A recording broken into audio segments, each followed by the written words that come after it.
Hello everyone, I am back with an interesting video today on list comprehension. List comprehensions are substitutes of loop. It is highly recommended to make use of list comprehension in place of traditional loops like while and for loop. For the reason list comprehensions are elegant and also they are computationally inexpensive and computationally faster than traditional loop. List comprehensions also requires for you to code list. In this video, I will walk you through how to convert any given traditional loops as a list comprehension. It is also recommended that we may make use of list comprehension when we are not bothered about immediate results of the loop, but we are always interested in the final results in the loop. Before I start, a word of advice to the beginner: as long as you don't get comfortable with writing list comprehension, in the development phase make use of the basic and traditional loop, debug your code with the loop in the loop format. And once you are thorough with your debugging and you are certain about your logic, then only go ahead and convert the right equivalent list comprehensions before sending your code to the product. Let's start with the very first example where the idea is to generate integer numbers from 1 to n. N can be anything. So to do that, first I have written a same logic using list comprehension, and I will also show you how can you write an equivalent list comprehension. To that, to store my result, I have initialized a blank list object and then I am calling a for loop where I am iterating through integers 1 to 20. If you see range 1, 21, this basically returns you an iterable object of integers holding value 1 to 20. Last element is never included. On every iteration, I am appending the iterator or the numbers 1 to 20 in my list object, and then finally I am printing it on my screen. As you could see, this is my list of integers 1 to 20. If you want for higher value above 20, you just have to change this second operator inside range function. That is how you can write your logic with a loop. So if you notice carefully, while trying to get the integers 1 to 20, three steps are involved. First I am writing my for loop, then I am storing my result, and finally I am printing it out. So here if you see, we have append function and we also making use of print function, which is optional in this case. Now let's try to write an equivalent list comprehension code to generate the integers 1 to 20. So here, before I show you and walk you through the code, let me tell you the basic syntax of a list comprehension. So list comprehension syntax includes a square bracket. Within the square bracket, the very first variable that you should write should be an output expression. When you say an output expression, that can be a complex expression which returns your output, or it can be as good as a very simple iterable variable. Then you have a for keyword. For is a keyword here. Then you have any variable representing iterator. So if you see here in the above case, in the above for loop, my iterator object name was each. So that something like that can be the iterator, and then in keyword and then iterable. So if you try to somehow relate it with the for loop which we have here, it basically says within the square bracket you need to have the output expression, and the entire this expression you can replace as the next to the output expression and within the square bracket, and that will be as good as your list comprehension. Okay, let's come to our loop. So here within my square bracket I have my iterator which is represented by each, and then for each in range of 1, 21. So if you see this portion, right, this is equivalent to this one in case of a plain single one-liner for loop. And my output expression is nothing but the iterator variable as well. Okay, so I am not doing any manipulation. However, if you want, you can go ahead and do any sort of manipulation on this object before the for keyword, and accordingly your output will be changing. So right now our target is just to get an integers generated between 1 to 20, and that's the reason this is my expression. Now let me first show you the result. And if you see, you have got a list returned a list object return width of the integers 1 to 20. And if you try to compare the number of lines of code that you wrote with a for loop and the number of lines of code that you have with the list comprehension, you can clearly make out why list comprehensions are said to be elegant form of loop. Let me tell you one more thing. So this was a very simple example where you are just displaying the output as out of the range. However, you can do any sort of manipulation in your as an output expression. So if you are interested, let's say, to generate the square of every number between 1 to 20, then you can do that too. With a very simple example, all you have to do is just go ahead and in your output expression just manipulate that. If I do, so what I did, every iterator I am squaring it before displaying, and if you see here, here is your output. So every number is squared before storing as a list. I hope you are clear how easy it is to work with a list comprehension, given that you understand the relation between for loop and the list comprehension, and you are very much comfortable with the mapping and switching between them. But no worry, in writing the loops, we also have sometimes conditional statements coming in between the loops. So how to write a list comprehension where conditional statements are involved? So for that, let's take a second example where problem statement says generate a square of even numbers and a square root of odd numbers between integers 1 to n. So what you have to do is you have to generate even and odd numbers after transformation as per the rules given between 1 to n. N can be anything. So first I am doing that with a loop. So again, as I need a holder to store my result, I am creating a blank list object here, and then I am looping through 1 to 20. Alright, so again I took an example, my n as 20, it can go anything, you just have to change your second parameter inside the range object. And then what I am doing, I am writing a conditional statement, okay. So as my problem statement says, whenever your iterator is an even number, then you have to store square of it, and whenever it is an odd number, then you have to take a square root of that. So in my list, when it is even number, so this is a condition to check if a number is even or odd. So here this is a condition to check if a number is even. Okay, so I am saying whenever it is even, what you do inside the list, you go ahead and store the square of that number, and when it is odd, you have to take the square root of the number. And given that, let's see our output. So we got this list object returned, where if you see the output carefully, we have the numbers generated between 1 to 21, and then on top of that we have done the transformation as per our rule, and then we have stored in the single object, single list. So when it the very first number is 1, 1 is an odd number, so what we do, we did the square root of 1. You understand, square root or square of 1 is always 1, that's why we have 1. The second number is a 2 as our iterator, 2 square of the 2 is 4.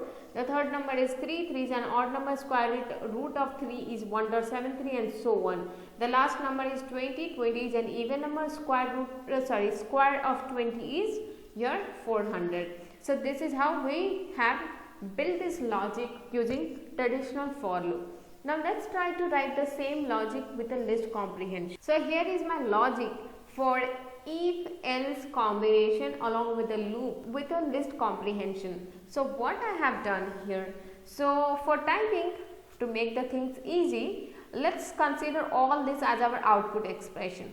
Okay, the highlighted portion will be the output expression which I am manipulating to achieve my output as expected. But if you focus on the remaining part, this is similar to what you have in the for loop. Alright. Right, now let's come back to our output expression. So what is our output expression? So basically this portion is that what we are saying, we are doing a check. We are saying if the number is even, then return square of the number. If the number is odd, then return square root of that. And the same logic I have to write here as my output expression. So what I am saying, each square to square of each. What is my each? Each is the iterable here, alright. So square of the each if each is even number, okay. So this is my condition which says if it's even number or not. Else what I want in my output, I want the square root, and here it goes. So this is how you can make use of if else condition within list comprehension, which basically requires you writing a loop expression. Let's check the output and see how it looks like. If you see the output and if you can compare with the above for loop output, they are matching. Now let's see the next concept. Okay, let's assume we have a nested if or if else ladder, alright, and for any expression that requires if else ladder, and we have to implement that. So I will show you first the for loop approach and then I will show you the list comprehension, and my problem statement goes here. So my third example and the problem statement is print the following codes for the given integers. So between one set of integers you have to do certain manipulation or certain encoding based on what the integer is. P you have to print if integer is positive integer, you have to print n if the integer is negative integer, and you have to print g if the given integer, if the given number is a 0. So let's see the logic with the loop first, and here it goes. So as usual, to store my result, I am creating a blank list, and then I am looping through the integers, okay, from negative to positive numbers. So I am generating the integers with the help of range function, range minus 5 to 10. What that basically means, I am saying start from minus 5 and then with the increment of 1 up to 9 you generate integers, alright. And here is my output expression as per my conditional statement. If each is greater than 0, then in my integer, in my list I am storing p. If each is negative number, then I am storing n in my corresponding place in my list, and if none of them true, that basically means the given number is a 0, and in that case I am storing g in my list. Let's execute and see the output. Here is my numbers, okay. So the very first one is the output of the range. What you see, this range basically generates you from minus 5 to 9 in the same order, and in the corresponding places we have the my int list, where you can see it has n up to this we have n basically representing negative numbers, then we have g representing it's a 0 number, and then we have all p up to 1 to 9 representing these are positive numbers. Now the same, so where you have the nest in if else ladder, the same logic if you have to implement with the list comprehension, you can do this. What we are doing here, from here to here is our output expression, and then the remaining part for each in the range of 5 to 10, that is equivalent to line number 3. Now what I am saying that if my each is a positive number, then I have to print p, else, okay, we don't make use of if, unlike in the traditional loop approach. We have to make use of else itself inside the list comprehension, else, and then the bracket, that is very much required, do not miss that. And then go for your second condition or second check in your loop, where you can say n if each is negative and else g. Now assume that you have some more if else, alright, some more if else. This statement is repeated 10 times. So how can you implement here? You don't have to make use of elif, you can achieve that with the combination of if else combination. For every else, start a bracket, and within the bracket do check for the next sequence and so on, and finally in the last bracket you will have the default statement. Let's run this and see how the output looks like. So if you compare, right, our output what we have got with the traditional for loop and what we have got here, they are same. If you notice one thing and very carefully, the logic for this statement here we have built with minimum of 6 lines of code, okay, but the same can be achieved here in within a single line, alright, and as much with minimum coding as possible. Also, as I had said in the starting of the video, that list comprehensions are computationally inexpensive and efficient. Why I said so? So if you notice here we are not calling anywhere append function, right? With a traditional loop, every time if I have to insert in my list object, I am calling append. So if I have to insert 10 times, I will be calling append function 10 times.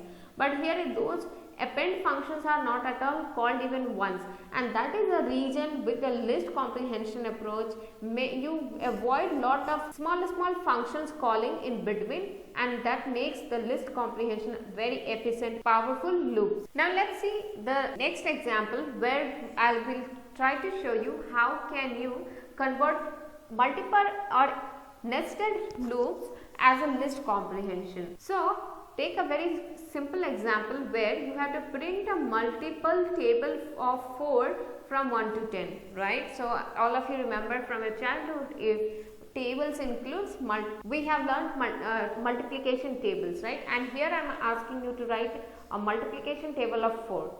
Alright, so I want 4 into 1 as 1, 4 into 2 and 2, 4 into 3 up to 4 into 10. If we have to implement through loop, we need 2 loops here, and the logic will be something similar to this. I have a blank list object where I'll be storing my output, and what I am doing, first I need a loop which will hold my first operand in the multiplication, that is 4. So for operand 1 in range of 4, 5. So this range 4, 5 will basically generate a single integer which is 4. Now in the second, I am going to generate the integers 1 to 10 with which I will be multiplying 4 with. So for operand 1, 11, that will generate me integers 1 to 10. So for every 4 I am generating 1 to 10, and then I am appending my output in the for multiple list.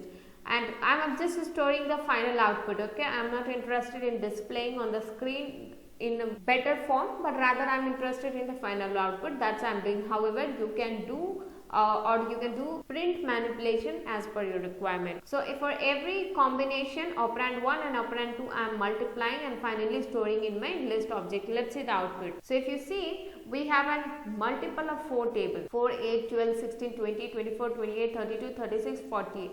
Now the same logic, okay, the same multiplication table generation I have to implement with the list comprehension. So how can I do that? What we are doing, of course, first part should be your output expression. So if you compare with your for loop, the output expression is just this much, alright. So that I have here copied as an output expression. And after that, what I should say do?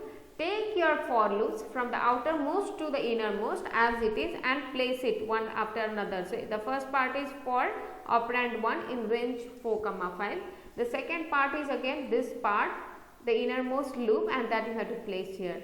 That much. That is how you can simply transform any complex loop structure with a list comprehension if you understand their relation. Let's see the output. So 4, 8, 12, 16, 20, 24, 28, 32, 36.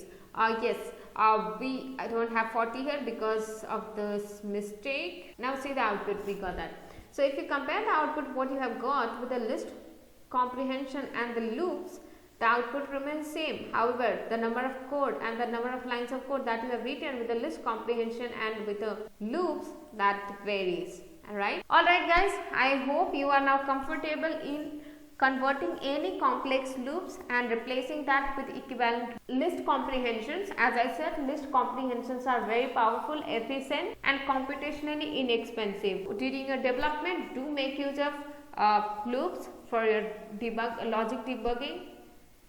Once you are comfortable with your logic and you are confident about your logic, then just transform it as a equivalent list comprehension before sending to the production. If your logic is with list comprehension, your code will be extremely faster compared to the traditional loop. Right, for your exercise, I have a question here and I wish you to try on your own converting and writing equivalent logic with list comprehension. So my question here is, print multiple table of 4 from 1 to 10 only for even numbers. So what is that? If you see, I have 4 multiples for every numbers 1 to 10, but I am interested in only even numbers. That means I need first 8, I need 16, I need 24 and I need 32 and 40. I am not interested in the odd places or odd index values. So you have to implement that. For your reference, I have the logic built already in the loop format. So you need to have 2 loops here and you need to have one if statement where you check whenever your second operand is even number, then only go ahead with the multiplication, and your output should have 8, 16, 24, 32, 40. Now I am leaving up to you to try out on your own and write an equivalent list comprehensions where you get the same output as you see on my screen.